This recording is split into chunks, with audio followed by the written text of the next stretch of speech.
Sanibona ekhaya. Mina ngithunywe lolu hlupheko kwathi angilomkhontela la kalombumelelo. Mina ngiphethe imiyalo yalolu hlupheko ngikhulekile, ngibosete ngikhumbule limuva lami. Yena ungikhumbutile ukuthi emuva la ngisuka khona likati bengilibuka lithi dlalela itiko. Impela belithi late lalala latalela khona itiko, kanti-ke nemphungane beselidlalela khona itiko. Yebo, ungikhumbutile futhi lo nhlupheko wathi ubosete ukhumbule la uya khona kuthi akusiko la uyawudla khona inala, kanti cha, wena ubokhumbula ukuthi udayele kudla imbuya ngeluthi.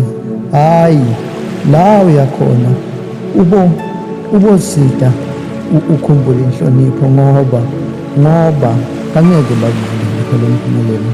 Noma-ke, noma sewujubela ngeke bakuvulele. Lalela mina ngikulo nhlupheko, kanti-ke le nhlupheko lelo uyimukele kimi, uyimunye kimi, nami ngakhuliswa ngayo. Ngiyo-ke le phonse iyabasifakazela sokuthi kusasa nami impumelelo ngiyiphatha ngetandla tami. Lokhu buhlungu-ke sengide ngafika kunayo iminyaka nayi ngingayiboni impumelelo. Ngako ngithuma wena Musa wami, ngithuma wena Ndlodzana kuthi uyongikhontela kwalo mpumelelo. Lapho mina sengime ngifisa kubona ngekhathi edibonzeni mdaka lo mpumelelo. Ngikhumbule amagama ngabe kangiyala ngawo lo nhlupheko, athi kimi, ubokhumbula live lencayelo lapho ukhona ubahloniphe noma kungafanele. Usuthi ukhumbule ukuthi silimale silungile ngiso lesiphumelelako.